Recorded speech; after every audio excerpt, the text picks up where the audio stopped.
Welcome to big news. నేను మీ గౌసుద్దీన్ షేక్. ఉన్నదే రాస్తా, చూసిందే చెప్తా.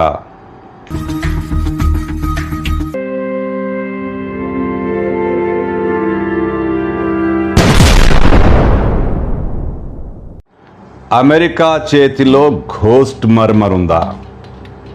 ఇది అత్యంత ప్రమాదకరమైందా? ఏఐ టెక్నాలజీతో రూపొందిన ఘోస్ట్ మర్మర్ అమెరికా అమ్ముల పొదిలో ఓ కీలకమైన పరిణామమా? ఎక్కడో 60 కిలోమీటర్ల దూరంలో ఉన్న మనిషి హృదయ స్పందనను కూడా గమనించి ఇది దాడికి సిద్ధమవుతుందా? ఈ టెక్నాలజీతో అమెరికా ప్రపంచం మొత్తాన్ని శాసించబోతోందా? అసలు ఈ ఘోస్ట్ మర్మర్ ఏంటి? అమెరికాకు ఈ ఘోస్ట్ మర్మర్ ఎలా దక్కింది? ఇది నిజమేనా?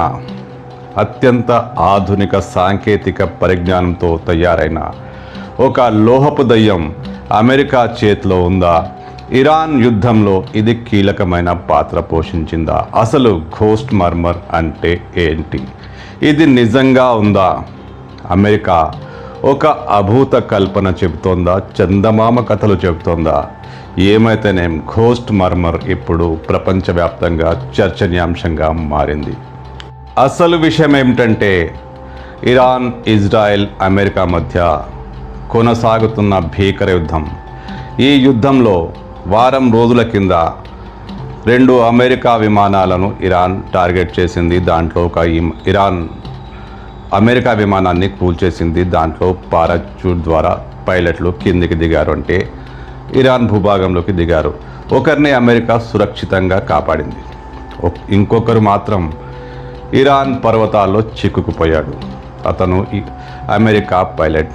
అతన్ని కాపాడేందుకు అమెరికా సాహసోపేతమైన చర్య తీసుకుంది. దీన్ని ఎవ్వరూ కాదనలేరు. ఎక్కడో ఇరాన్ పర్వత సానుముల్లో, ఎక్కడో దట్టమైన పర్వతాల్లో ఏడారిలో చిక్కుకున్న ఆ పైలట్ను అమెరికా కాపాడింది. అయితే అంత టెక్నాలజీ ఎలా వచ్చింది? ఎక్కడో పర్వతాల్లో ఉన్నాడు, సరిహద్దుకు 600 కిలోమీటర్లో ఉన్నాడు. అతన్ని అమెరికా ఎలా కాపాడింది? ఇప్పుడు ఇది చర్చనీయాంశంగా మారింది. సడన్గా ఘోస్ట్ మర్మర్ పేరు బయటకు వచ్చింది. సాక్షాత్తు అబద్ధాలు చెప్పే డొనాల్డ్ ట్రంపుల వారే ఘోస్ట్ మర్మర్ పేరు బయట పెట్టారు. ఘోస్ట్ మర్మర్ అట. ఇది ఏఐతో రూపొందించిన అత్యంత ఆధునిక పరికరమట. 600 కాదు, 6000 కిలోమీటర్ల దూరంలో ఉన్న మనిషి హృదయ స్పందనను ఇది గమనిస్తుందట. మన వైద్యులు మామూలుగా హృదయ స్పందనను తెలుసుకునేందుకు ఛాతీ మీద సెన్సర్లు పెట్టి ఎలా ఉందో తెలుసుకుంటారు. కానీ ఈ ఘోస్ట్ మర్మర్ 600 కిలోమీటర్ల దూరంలో ఎక్కడో పర్వతాల్లో ఏడారి తుఫాన్లో చిక్కుకుపోయిన ఆ పైలట్ హృదయ స్పందనను పసిగట్టేసిందట. ఈ ఘోస్ట్ మర్మర్ సహాయంతోనే అమెరికా సైనికులు రెస్క్యూ చేసి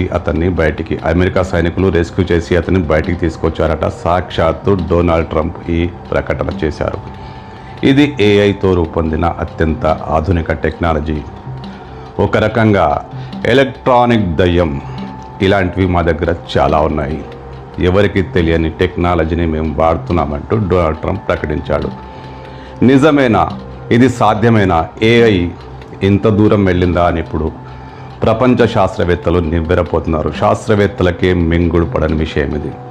మామూలుగా హృదయ స్పందన తెలుసుకోవడానికి డాక్టర్లు ఏం చేస్తారో మనకు తెలుసు. కానీ 600 కిలోమీటర్ల దూరంలో ఎడారి తుఫాన్లో అక్కడ ఉన్న ప్రతి ధ్వనిని ఫిల్టర్ చేసి, తుఫాను రావచ్చు, యంత్రాల ఇసుక రేణువులు ఎగురుతున్న సౌండ్ రావచ్చు, అక్కడెక్కడో గాలి ఉండొచ్చు, అన్నింటినీ ఫిల్టర్ చేసి అస్సలు ఏ శబ్దాన్ని కూడా దాంట్లో కలపకుండా కేవలం ఆ పైలట్ హృదయ స్పందనను మాత్రమే కనుక్కుందంటే ఇది నిజంగా ఘోస్టే.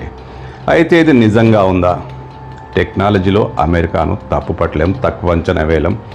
అతన్ని రెస్క్యూ చేశారు. అద్భుతమైన ప్రక్రియ ఇది. కానీ ఘోస్ట్ మర్మర్ నిజంగా ఉందా?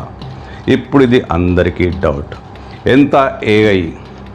ఎంత ఏఐ ఫేమస్ అయినా, ఎంత దానికి టెక్నాలజీ ఉన్నా, 600 కిలోమీటర్లో పర్వతాల్లో ఎక్కడో ఎడారి తుఫాన్లో చిక్కుకుపోయిన ఒక సైనికుడి హృదయ స్పందనను ఘోస్ట్ మర్మర్ నిజంగా గుర్తించగలిగిందంటే ఇది అత్యాధునిక టెక్నాలజీలో ఒక కీలకమైన అంశమే. అయితే ఇది నిజమా అబద్ధమా? ఇప్పుడు ప్రపంచవ్యాప్తంగా దీనిపై చర్చ జరుగుతోంది. అబద్ధాలు చెప్పడంలో నెంబర్ 1 అమెరికా. అలాంటి అమెరికా సైనికులు ఒక అభూత కల్పనను క్రియేట్ చేశారా? నిజంగా ఘోస్ట్ మర్మర్ ఉందా? అబద్ధమా నిజమా? ఇప్పుడు ఘోస్ట్ మర్మర్ ఒక చర్చనీయాంశం. ప్రపంచవ్యాప్తంగా ఘోస్ట్ మర్మర్ గురించి శాస్త్రవేత్తలు ఇప్పుడు మాట్లాడుకుంటున్నారు, చర్చించుకుంటున్నారు.